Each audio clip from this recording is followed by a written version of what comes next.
Good evening. Happy Earth Day, everyone. More than ever, Earth Day isn't just a celebration. It's also a call to awareness, to courage, and to responsibility. Climate change, pollution, and overconsumption, these aren't distant problems.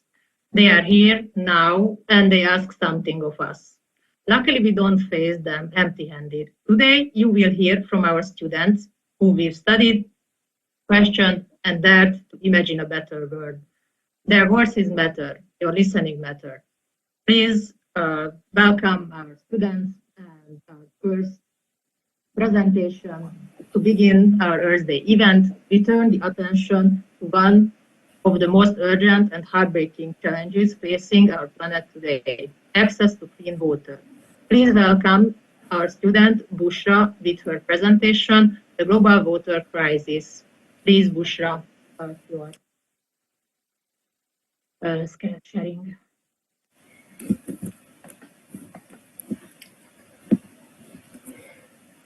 Hello everybody. My name is Bushra Ansari and I'm from Pakistan. Currently I'm doing my bachelor's in environmental science from John Wesley Theological College. And I'm very much honored to be here today on this special occasion of Earth Day. And I would be talking about something we all depend on every single day, yet millions around the world are still struggling to access it. Yes, it's the clean water. So let me share my screen with you. So let's begin with the question here. I would like to begin my presentation with a question. How is it possible, like, the earth is full of water, but still millions go thirsty? Isn't it something like strange that almost 70% of the earth is, water, but still millions go thirsty?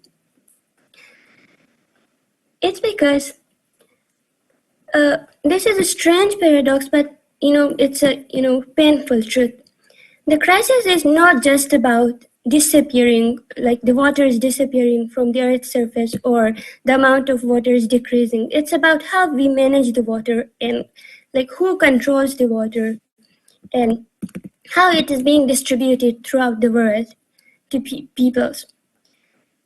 So according to the global data, 1 in 4 people lack access to safe drinking water, and it's a huge number.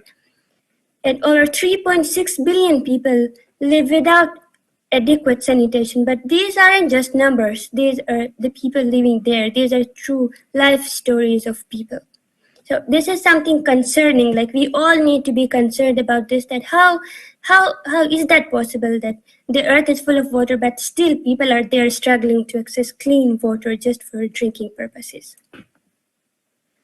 Moving towards the next slide. What the water crisis actually is. I belong to such an area where my home is, it is directly opposite to a huge towering mountain, and like I have witnessed firsthand the speed, the accelerating speed with which the glaciers are melting. So I belong to Chitral, and I saw how deeply people living there are connected to the nature and natural water resources. Glacial melt and rivers were a part of our life there. But moving abroad, after coming to Hungary, I realized that how easy it is to take the clean water for granted. Here, it's just it's just a twist of a tap, and I get a whole glass of pure water. But it just needs, like, we just need to realize it, that how easily we are getting it. But it's not the same for others. There are millions of people out there, who cannot take water that easily as we do. So water crisis is not just about the water being decreased from the earth's surface. It's about the availability of water to other people living out there. So let's come towards the causes, like what causes the water crisis? The main cause of water crisis is the climate change, and the climate change is, as everyone of you know, that it's on its peak, and every news channel, you can see it on every poster. Everyone is now advertising it that climate change is on its peak, and this water crisis is one of its, impacts, the impact of climate change. So due to climate change, we are observing more and more floods and longer droughts and unpredictable rainfall. If I talk about my own experiences in Chitral previously, like in Pakistan, this is located in the northern areas of Pakistan.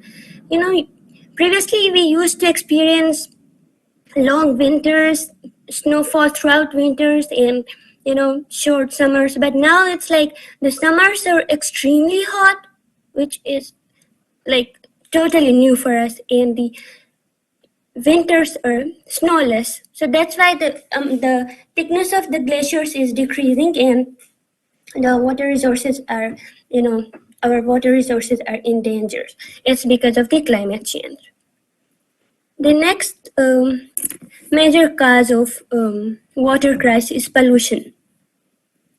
Our water resources are being polluted by the industrial wastes, and the sewage water from different factories and homes is directly going to the water resources, and that's why it's contaminating the water. So again, this becomes a major cause of water crisis, pollution.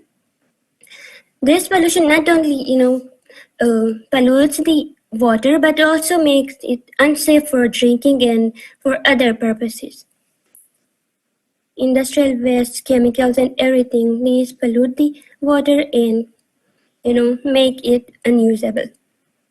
Then we have got the overuse and mismanagement.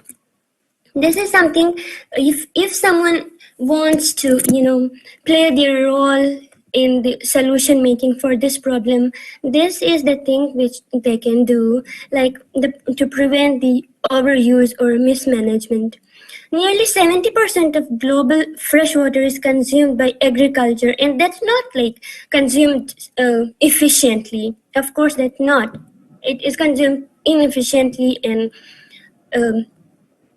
69% is a big deal, and just 8% of the whole water is used by industries, and 23% by domestic purposes, used for domestic purposes, and 70% is used for agriculture purposes.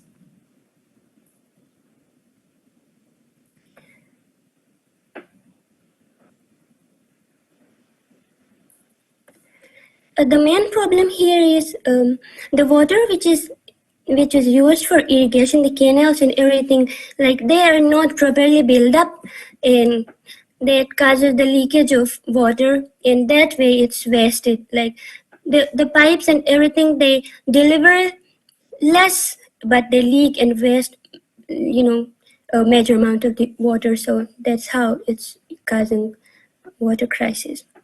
Then population pressure.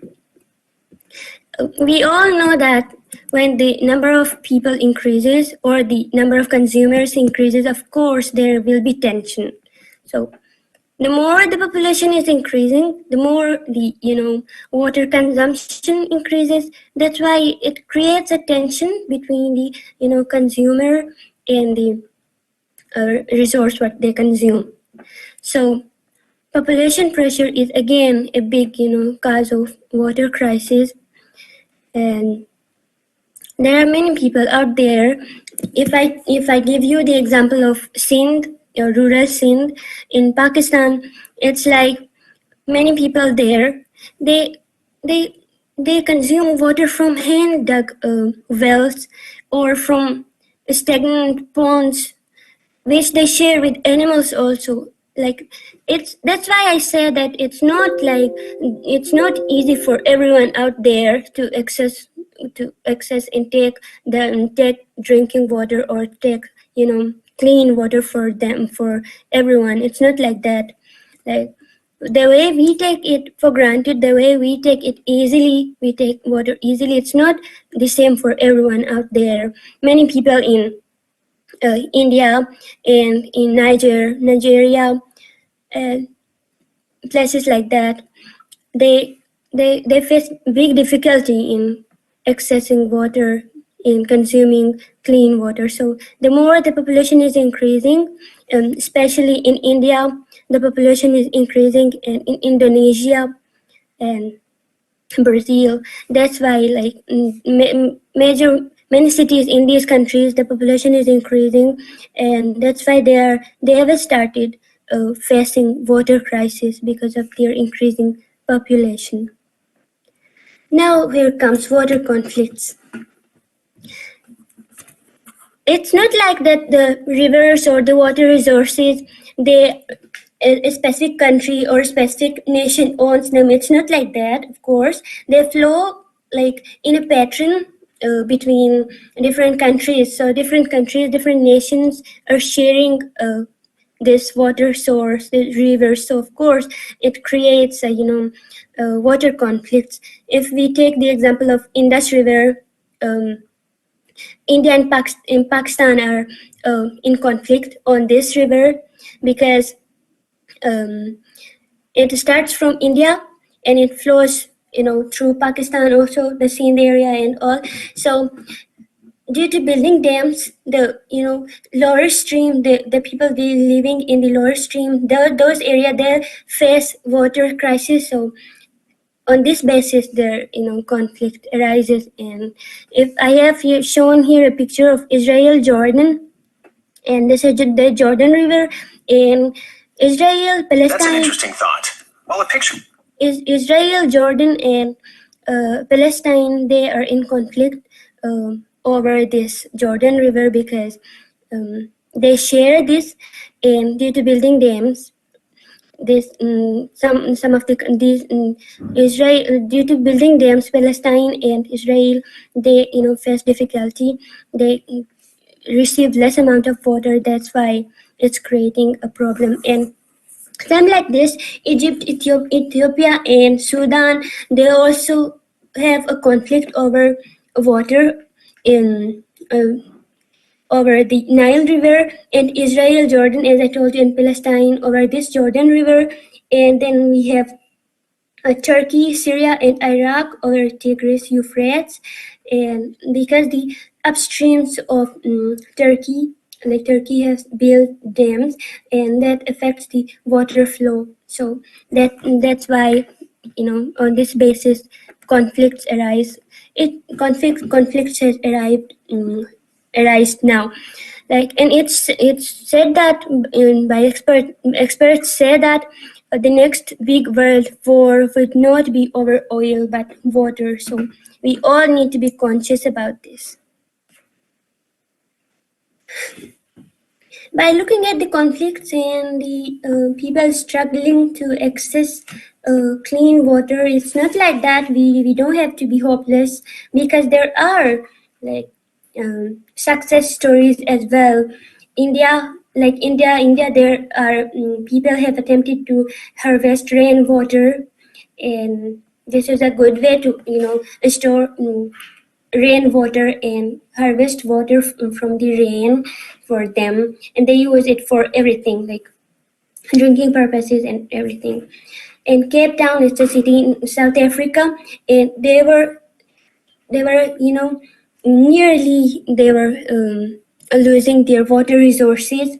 Their water resources almost ended, but they due to collaborative efforts, they prevented their water resources from being finished, and they prevented day zero. In Hungary here, smart water systems reduce the wastage of water. So yeah, together we can, like, if we aim to do, if we want to bring real change, and if we think about the next generation coming, or the years ahead, if we work together, come together and take action, because too many words and discussions and advertisements have been done already, and now it's time to take action. So if we take action together, of course we can overcome this global issue. So as individuals, what we can do? We all know that every drop counts, and every small action matters. So if we really want to make a difference, then we need to initiate it from ourselves. We need to take action first, and after that we can tell others or ask others to take action and play their role in solution making. So first of all, we can turn off taps when they are not in use and report leakages and fix dripping faucets. Like, it's just a symbol of responsibility. It's just about realizing the issue and realizing what others are facing in other corners of the world, and realizing their problem and being responsible and taking action. If we do that, then of course change is possible, and we can use water efficient habits. And the most important is raise awareness and support clean water initiatives. Raise awareness is like, it's been 3 days. Like 3 days ago I went to the kitchen and one of my friends were there, and he was taking water from the tap, and he just did not off the tap. So I asked him that why didn't you off it? And he was like, God has given us this, so it's never gonna finish. It's not like that. If you are going to say that, what about the ones illiterate or the ones they're not educated? What about them sitting there? So it's not like that. It flows continually. It doesn't mean that it's never going to finish. Of course everything finishes, so we just need to be responsible and be careful about using water, use it responsibly, and if we do that, of course we can bring a change.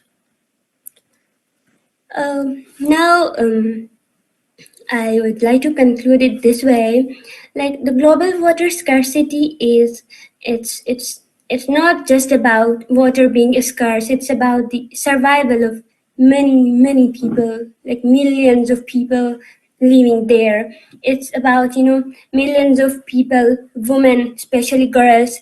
They walk miles every day just to fetch water, and that water, it's not safe for them. It's not even safe for them, but they walk miles every day, and in this way many girls are dropped out from school. So it's not about just this water being scarce. It's about the life stories. It's about the many living out there. So you just need to be responsible, and drinking clean water is not a luxury. It's the basic main human right.